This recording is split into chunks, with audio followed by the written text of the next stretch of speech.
Hello guys, this is Swati. आज मैं बात करने वाली हूँ एक wild sci-fi epic series 3 body problem के बारे में, जो कि आप नेटफ्लिक्स पर देख सकते हैं। इसमें 8 एपिसोड्स हैं जिनका रन टाइम लगभग 45 से 65 मिनट्स के बीच का है। यहाँ पर गोर और वायलेंस बहुत हाई है, प्रोफानिटी बिल्कुल भी नहीं है और एडल्ट सीन्स माइल्ड हैं जो कि इंसिनुएट किए गए हैं। According to the theme of the series, I would recommend this series only for adults. अब अगर हम इस सीरीज़ के एसेंस की बात करते हैं तो सर्वाइवलिज्म का इंस्टिंक्ट बहुत ही स्ट्रॉन्ग होता है। ये हमारे लिए इतना ज़रूरी होता है कि नेचर ने इसे हमारे जीन्स में एनकोड कर दिया है। तो पहले तो हम अपना सर्वाइवल सेफ एंड सिक्योर कर लेते हैं और उसके बाद हम बढ़ते हैं क्रीड की तरफ, कम्युनिटी की तरफ। अक्सर ही हम देखते हैं कि दो कम्युनिटीज़ रिसोर्सेज के लिए, अपनी सुपीरियॉरिटी दिखाने के लिए एक दूसरे से भिड़े रहते हैं।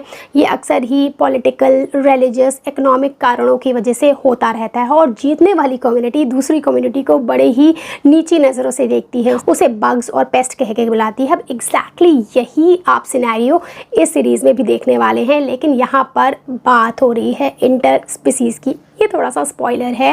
यहाँ पर डूम्सडे जैसा सिनेरियो क्रिएट हो गया है and together we all have to survive as human race. अब ये सिनेरियो हुआ क्यों है क्रिएट? कॉज फ्यूचर में एक अटैक प्रेडिक्ट किया गया है, उसकी वजह से शायद बहुत ही भयानक सिचुएशंस आ जाएंगी। और भी बहुत सारी चीज़ें हैं इस सीरीज़ में जो आपको इंटरेस्टिंग लगेंगी। ऐसी ही छोटी छोटी कहानियाँ चलती रहती हैं जो एंड में आकर आपस में बड़ी ही खूबसूरती से कोरिलेट कर दी जाती हैं। इस सीरीज़ के पहले कुछ एपिसोड्स में कटिंग एज साइंस फिक्शन चल रहा होता है, एक थ्रिलिंग माहौल होता है और अचानक ही एक टोन शिफ्ट होती है और आप पहुंच जाते हैं एक सर्वाइवलिज्म हाईली फिलोसफिकल जोन में, जहां पर एग्जिस्टेंशियलिज्म के क्वेश्चंस किए जा रहे हैं। तो ये जो अचानक अब्रप्ट शिफ्ट होता है ना, ये आपको शॉक कर देता है और आप समझ नहीं पाते हैं कि आप कहाँ एड्रेनलिन रश वाली चीज़ों पे चल रहे थे और अचानक ही आपको काम कंपोज और एकदम लाइफ एंड डेथ से रिलेटेड चीज़ों पर सुनना पड़ रहा है बातें। तो ये चीज़ आपको परेशान करती है। इसके अलावा यहाँ पर आपको जो भी चीज़ें दिखेंगी वो बहुत ही क्रिएटिव हैं। दो सुनाई कहानियों के साथ दिखाई जा रही हैं, बट दोनों ही पोर्शन बहुत ही ज़्यादा क्रिएटिव और आर्टिस्टिक हैं। बाकी इस पूरी सीरीज़ के साथ मेरा क्या एक्सपीरियंस रहा है मैं आपसे शेयर करती हूँ और आप डिसाइड करेंगे कि आपको ये सीरीज़ देखनी चाहिए नहीं देखनी चाहिए। इससे पहले अगर आपने आए हैं then please subscribe. So about this series 3 body problem, ये कॉम्प्लिकेटेड सीरीज़ है, इसकी कहानी भी उतनी ही घुमावदार है। सो मैं चीज़ों को सिंपल रखते हुए बात करूँगी 1966 से, जब चाइना में कल्चरल रेवोल्यूशन चल रहा था। ये वेंजी नाम की एक लड़की थी जिसके फादर फिजिक्स प्रोफेसर थे। कुछ एक्सट्रीमिस्ट लोग उसके फादर को उसी के सामने मार देते हैं। ये वेंजी काम एंड कंपोज रहती है, उसे ज़िंदा रहना होता है, वो एक सर्वाइवलिस्ट होती है। वो अपनी फादर की अच्छी बेटी ही नहीं थी, अच्छी स्टूडेंट भी थी। सो उसे एक रेडियो ट्रांसमिशन सेंटर में काम मिल जाता है।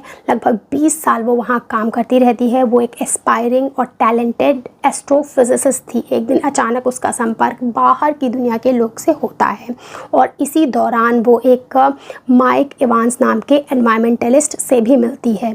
फिर वो अपने आप को डिपोर्ट करती है लंदन और यहीं से सारी चीज़ें गड़बड़ होना शुरू हो जाती हैं। अब कट्टू आप आते हैं ईयर 2024 में। यहाँ पर एक डूम्सडे सिनेरियो जैसा सीन बिल्डअप हो रहा है। कैसे?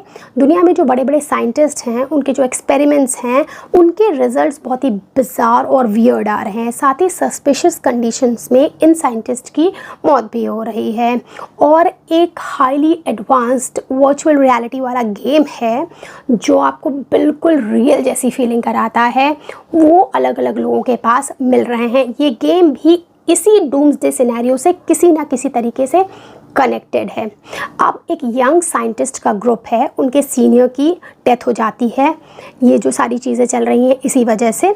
फिर वो जो ग्रुप है वो जुड़ जाता है इन सारी चीज़ों से और कमर कस लेता है कि उन्हें पता लगाना है कि आखिर ये सारा मांजरा क्या है।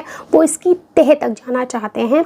उस ग्रुप में होती है ऑगी, जो इस समय अजीबोगरीब चीज़ों का अनुभव खुद भी कर रही है। उसे कुछ नंबर्स हैं जो दिखते रहते हैं। दूसरे हैं सॉल डुरांड, जो फ्यूचर में काफ़ी बड़े लीडर की तरह उभरने वाले हैं। थर्ड है जेना, जिसे बहुत ही बारीकी से काम करना है। वो इस प्रोजेक्ट को, जो फ्यूचर में डूम्सडे को रोकने के लिए, उससे बहुत ही स्ट्रांगली जुड़ने वाली है। उसका बहुत ही इम्पॉर्टेंट रोल है। फिर हैं जैक, जो अगेन इस गेम से बहुत ही इम्प्रेस हो जाते हैं और उनके साथ कुछ अनहोनी हो जाती है। And then there is finally Will, जो ना होते हुए भी बहुत बड़ा रोल यहाँ पर निभाएंगे। आप देखेंगे तो अच्छा लगेगा। मैंने थोड़ा क्रिप्टिक वे में सारी स्टोरी सुनाई है, ज़्यादा बताने पर मिस्ट्री ख़त्म हो जाएगी। तैयार रहिएगा पहले साइंस वाली चीज़ों के लिए और फिर थोड़ी फिलोसफिकल चीज़ों के लिए। मज़ा आएगा देखने में। दो थोड़ा सा एंड में अब्रप्ट एंडिंग होती है और सेकेंड सीज़न के लिए ज़्यादा चीज़ें छोड़ी जाती हैं, स्टिल मज़ा आता रहता है। चलिए बात करते हैं कुछ पॉजिटिव और नेगेटिव्स की। जो इस सीरीज़ का सबसे बड़ा और पहला पॉजिटिव मुझे लगा है वो है इसकी मिस्टीरियस स्टोरी, जो कि हमें बिल्कुल भी मिस्ट्री में ना रखते हुए सारी चीज़ों का प्रॉपर एक्सप्लेनेशन देती है, और वो भी कटिंग एज साइंटिफिक थेरीज़ के थ्रू। यहाँ पर दिखाया गया साइंस फिक्शन बिल्कुल भी ट्रिवियल नहीं है। आप यहाँ पर एक से बढ़कर एक हाईली एडवांस्ड साइंटिफिक थेरीज़ देखने वाले हैं, जैसे कि non local quantum entanglement of particle pairs. Second जो इंटरेस्टिंग चीज़ थी वो थी instantaneous communication at faster than speed of light, intergalactic travel of spacecraft at 1% speed of light. और जो सबसे इंटरेस्टिंग चीज़ मैंने यहाँ पर देखी थी वो थी unfolding of hidden higher dimensions of string theory that are folded at subatomic level by using huge amount of energies। ये 5th एपिसोड में दिखाया जाता है इसका रीजन, और सारी चीज़ों को दिखाने का तरीका इतना ज़्यादा अच्छा था कि it was mind blowing for me. और यही नहीं, ये सीरीज़ बड़े ही इंटरेस्टिंग तरीके से डूम्सडे सिनेरियो को, ह्यूमन एक्सटेंशन को, सीक्रेट ग्रुप्स को, रिलीजियस हिस्टीरिया को और साइंस फिक्शन को आपस में मिला देती है। मज़ा आ जाता है। और जो छोटी छोटी कहानियाँ बहुत सारी जगहों पर चल रही हैं वो एंड में आकर आपस में किस खूबसूरती से जुड़ जाती हैं, देखने वाला है। इन सारी चीज़ों ने मुझे एकदम मंत्रमुग्ध कर दिया था।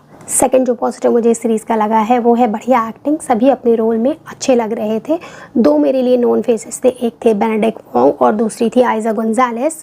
फर्स्ट हाफ में साइंस एंड फिक्शन पर ज़्यादा जोर दिया जा रहा था, उसी का माहौल बना था, एक थ्रिलिंग फैक्टर था, और उसके साथ ये सब बहुत ही बढ़िया सिंक्रो में जा रहे थे, उस थ्रिल को दिखा पा रहे थे। अचानक ही जब सडन शिफ्ट होता है तब काम एंड कंपोज चीज़ें चलने लगती हैं, एक्सिस्टेंशियलिज्म पर बात होती है और मेलनकली वाला माहौल चलता है। अगेन यही सारे एक्टर उस भावना के साथ भी, उस इमोशन के साथ भी फ्लो में रहते हैं। तो ये बढ़िया एक्टिंग का ही कमाल है कि दोनों ही एक्सट्रीम जो सिचुएशंस हैं, इमोशंस हैं, उनमें ये फिट बैठ रहे थे। तो बढ़िया एक्टिंग। थर्ड जो पॉजिटिव इस सीरीज़ का है वो है इसकी प्रोडक्शन वैल्यू।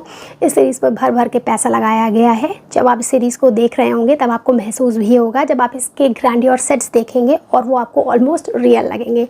एक और चीज़ है जो 3 बॉडी प्रॉब्लम को लेकर कही जा रही थी कि इसके वर्ड को क्रिएट करना बिल्कुल भी ईजी नहीं होगा। गेम ऑफ थ्रोन की क्रिएटिव टीम ने ये कर दिखाया है, कूडोज फॉर दैट।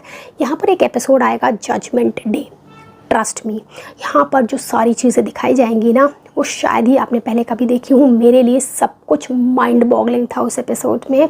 इस प्रोडक्शन पर काफ़ी जानी मानी हस्तियों ने इन्वेस्ट किया है। Just for your knowledge I am telling you as a gossip, Rian Johnson, Brad Pitt और रोजामंड पाइक, कॉज ये मेरे लिए भी थोड़ा इंटरेस्टिंग था। सो अब अगर हम ड्रॉबैक्स की बात करते हैं तो जो पहला नेगेटिव है वही जो मैं शुरू से बताती आ रही हूँ, बार बार बोल चुकी हूँ कि शायद अब तक, कि इसके पहले 5 एपिसोड में कटिंग एज साइंस फिक्शन दिखाया जा रहा था। माहौल एकदम थ्रिलिंग था। अचानक ही 180 डिग्री फ्लिप लेती है ये सीरीज़ और फिलोसफिकल बातें करने लगती है। एग्जिस्टेंशियलिज्म पर डिस्कशन शुरू हो जाता है, जिससे मूड काफ़ी ख़राब हो जाता है, हाइपर इमोशनल हो जाती है अचानक ही, और एंड में ऐसे ही छोड़ देते हैं, बहुत ज़्यादा एक्सप्लेन नहीं करते हैं। तो हमें सेकंड सीज़न के लिए वेट करना पड़ेगा। तो ये चीज़ थोड़ी चिढ़ क्रिएट करती है, और यही मेरी शिकायत इस सीरीज़ से है, जो कि काफ़ी बड़ी भी है। बाकी अगर आपको साइंस और फिलॉसफी दोनों ही पसंद है तब ये दोनों ही पोर्शन आपको अच्छे लगेंगे, बिकॉज दोनों में ही डेप्थ वाली बातें कही गई हैं। ऐसा नहीं है सुपरफिशियली सब कुछ कहकर जल्दी जल्दी निपटा दिया गया हो। In then I would say कि सीरीज़ तो इंटरेस्टिंग है हर मायने में, तभी मैं इसको देती हूँ 8 out of 10। That's it from my side. Bye bye.